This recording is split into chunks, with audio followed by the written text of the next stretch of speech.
Hi అండి. నమస్తే. Welcome back to అమ్మ చేతి వంట. ఈరోజు మన వీడియోలో కేజీ చికెన్‌తో టేస్టీ చికెన్ ఫ్రై ఎలా చేసుకోవాలో చూపించబోతున్నా. ఎప్పుడు మనం ఇంట్లో చేసుకునే చికెన్ ఫ్రై కాకుండా ఇలా మసాలాలు నూరి చికెన్ ఫ్రై చేయండి. చాలా అంటే చాలా రుచిగా ఉంటుంది. ఇంకా లేట్ చేయకుండా రెసిపీ ప్రాసెస్‌లోకి వెళ్ళిపోదాం. కేజీ చికెన్ తీసుకొని శుభ్రంగా క్లీన్ చేసుకొని వాష్ చేసుకొని పక్కన పెట్టుకోవాలి. లాస్ట్లో కొంచెం ఉప్పు నిమ్మరసం వేసుకొని కడుక్కుంటే చికెన్ నీచు వాసన రాకుండా ఉంటుంది. ఇప్పుడు ఈ చికెన్లోకి రుచికి సరిపడగా సాల్ట్, పావు టేబుల్ స్పూన్ పసుపు, 2 టేబుల్ స్పూన్ల కారం, అలాగే 1 టేబుల్ స్పూన్ ధనియాల పొడి, అలాగే 1 టేబుల్ స్పూన్ గరం మసాలా, పావు కప్పు పెరుగు, 2 టేబుల్ స్పూన్ల ఆయిల్ వేసుకోవాలి. ఇప్పుడు ఈ చికెన్కి ఉప్పు కారం పట్టేలాగా మొత్తం మిక్స్ చేసుకోవాలి. ఇలా మ్యాగ్నేట్ చేసిన చికెన్ని డీప్ ఫ్రిడ్జ్లో ఒక అరగంట పాటు పెట్టుకోవాలి. టైం లేదనుకుంటే అప్పటికప్పుడైనా ఫ్రై చేసుకోవచ్చు. హాఫ్ అన్ అవర్ తర్వాత స్టవ్ వెలిగించి కళాయి పెట్టుకొని కళాయి హీట్ అయిన తర్వాత 4 టేబుల్ స్పూన్స్ వరకు ఆయిల్ వేసుకోవాలి. ఆయిల్ హీట్ అయిన తర్వాత హాఫ్ టేబుల్ స్పూన్ జీలకర్ర వేసుకోవాలి. అలాగే 2 మీడియం సైజ్ ఆనియన్స్ని చిన్న ముక్కలుగా కట్ చేసుకొని వేసుకొని ఫ్రై చేసుకోవాలి. ఆనియన్స్ అనేవి గోల్డెన్ కలర్ వచ్చేదాకా ఫ్రై చేసుకోవాలి. ఆనియన్స్ అనేవి గోల్డెన్ కలర్ వచ్చేదాకా ఫ్రై చేసుకుంటేనే గ్రేవీ అనేది బాగుంటుందండి చికెన్ ఫ్రైలోకి. ఇలా ఫ్రై అయిన తర్వాత 1 టేబుల్ స్పూన్ అల్లం వెల్లుల్లి పేస్ట్ వేసుకొని పచ్చివాసన పోయేంత వరకు ఫ్రై చేసుకోవాలి. చూడండి, ఉల్లిపాయ అల్లం వెల్లుల్లి పేస్ట్ ఫ్రై అయిపోయింది. ఇలా ఫ్రై అయిన దాంట్లోకి ముందుగా మ్యాగ్నేట్ చేసి పెట్టుకున్న చికెన్ వేసుకోవాలి. ఇప్పుడు మొత్తం కలుపుకోవాలి. మంటను మీడియం ఫ్లేమ్లోకి అడ్జస్ట్ చేసుకొని మూత పెట్టి మధ్య మధ్యలో కలుపుతూ చికెన్ని ఉడికించుకోవాలి.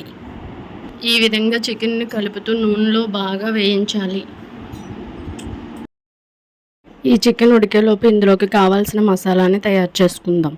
మిక్సీకి జార్ తీసుకొని అందులోకి 2 ఇంచుల దాకా దాల్చిన చెక్క, 6 లవంగాలు, 3 యాలకులు, ఒక 6 టేబుల్ స్పూన్ మిరియాలు, 1 టేబుల్ స్పూన్ ధనియాలు, 6 జీడిపప్పు పలుకులు, 5 ఎండుమిర్చిని వేసుకొని వీటన్నింటిని మెత్తగా గ్రైండ్ చేసుకోవాలి.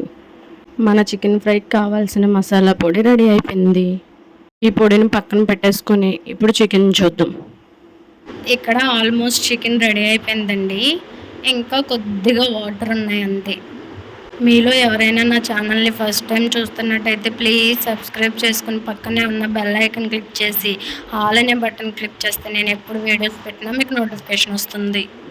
చూడండి, చికెన్ ఫ్రై ఆల్మోస్ట్ రెడీ అయిపోయింది. ఈ స్టేజ్లో మనం మిక్సీ పట్టుకున్న మసాలా పొడిని వేసుకోవాలి.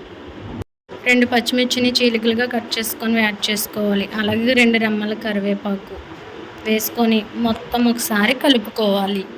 చాలామంది ఇళ్ళల్లో చిన్నపిల్లలు కొంతమంది చికెన్ ఇష్టపడరు. అలాంటి వాళ్ళకి ఇలా చికెన్ ఫ్రై కానీ చికెన్ పకోడీ కానీ చేసి పెడితే చాలా ఇష్టంగా తింటారు. మా ఇంట్లో కూడా మా పాప అలాగే తినదు. చికెన్ కర్రీ అంటే అస్సలు ముట్టుకోదు. ఇలా చికెన్ ఫ్రై కానీ చికెన్ పకోడీ కానీ చేసి పెడితే చాలా అంటే చాలా ఇష్టంగా తింటుంది. ఈ విధంగా మొత్తం కలుపుకొని మూత పెట్టి ఒక 2 నిమిషాలు ఉడకనివ్వాలి. అప్పుడు మసాలా అంతా పడుతుంది. ఇప్పుడు 2 మినిట్స్ తర్వాత మూత తీసి ఈ స్టేజ్లో కొత్తిమీరని వేసుకోవాలి. ఇప్పుడు మొత్తం ఒకసారి కలుపుకుందాం. అంతేనండి, చికెన్ ఫ్రై రెడీ అయిపోయినట్టే. ఇప్పుడు ముక్క ఉడికిందో లేదో టెస్ట్ చేద్దాం. చూడండి, ముక్క అన్నది ఎంత సాఫ్ట్గా ఉడికిపోయిందో. ఎమ్మీ ఎమ్మీ చికెన్ ఫ్రై రెడీ అయిపోయింది. ఇప్పుడు సర్వింగ్ బౌల్లోకి సర్వ్ చేసుకుందాం. ఈ విధంగా మీరు కూడా ఇంట్లో ట్రై చేయండి. చాలా అంటే చాలా బాగుంటుంది. మీరు ట్రై చేసి ఎలా కుదిరిందో కామెంట్ బాక్స్లో కామెంట్ చేయండి.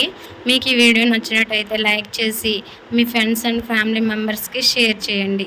Thank you.